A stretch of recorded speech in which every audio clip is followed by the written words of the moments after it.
अगर कभी आपके शहर पर न्यूक्लियर अटैक हो गया तो आप क्या करेंगे? सोचिए, एक पल में सब कुछ खत्म हो सकता है। घर, लोग, सपने, सब राख में बदल सकता है। लेकिन क्या वाकई आप कुछ कर सकते हैं ताकि जिंदा बच सकें?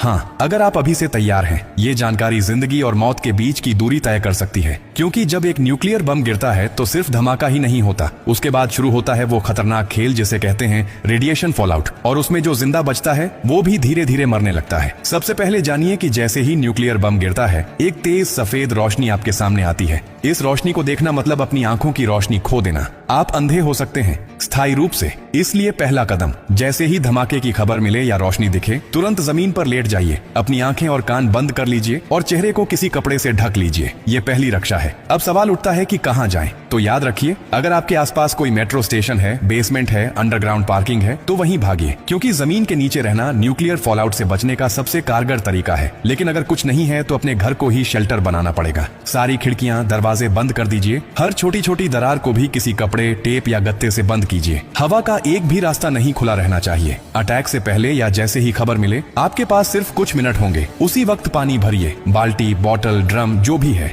याद रखिए, अटैक के बाद पानी में रेडिएशन मिल सकता है। नल से पानी बिल्कुल मत पीजिए, इसीलिए पहले से स्टोर किया हुआ पानी ही जिंदगी बचाएगा। खाने के लिए ड्राई फूड रखें, बिस्किट, ड्राई फ्रूट्स, पैकेज्ड खाना जो बिना पकाए खाया जा सके। अगर गलती से आप बाहर थे और रेडिएशन में एक्सपोज हो गए तो जैसे ही अंदर आए, कपड़े उतारिए, उन्हें एक पॉलीथिन में बंद कर दीजिए और खुद को साबुन और स्टोर किए हुए पानी से अच्छे से धोइए। याद रहे, नल का पानी नहीं, सिर्फ स्टोर किया हुआ पानी इस्तेमाल करना है। न्यूक्लियर ब्लास्ट के बाद सबसे खतरनाक समय होता है पहला 24 घंटा। इस दौरान बाहर जाना मतलब मौत को बुलावा देना। इसीलिए 24 घंटे अपने शेल्टर से बाहर बिल्कुल मत निकलिए। अगर सरकार की तरफ से संपर्क हो जाए तो निर्देशों का पालन कीजिए। लेकिन अगर कोई सूचना नहीं मिले तो कम से कम 72 घंटे तक बाहर मत निकलिए। 3 दिन, सिर्फ 3 दिन अगर आपने सही तरीके से बिता लिए तो जान बच सकती है। और हाँ, टेक्नोलॉजी की भी तैयारी कर लीजिए। न्यूक्लियर अटैक के बाद एक इलेक्ट्रोमैग्नेटिक पल्स EMP उठती है, जो आपके मोबाइल, लैपटॉप, इलेक्ट्रॉनिक चीजें सब खराब कर सकती है। इसलिए एक पुराना एंड्रॉइड फोन, एक पावर बैंक और एक वॉकी टॉकी को एल्यूमिनियम फॉइल में लपेटकर किसी स्टील बॉक्स में रखें। ये आपको बाकी दुनिया से संपर्क में रखेगा। सबसे जरूरी बात, घबराइए मत, पैनिक नहीं करना है। हर फैसला सोच समझ कर लीजिए, क्योंकि न्यूक्लियर अटैक एक टाइम गेम है।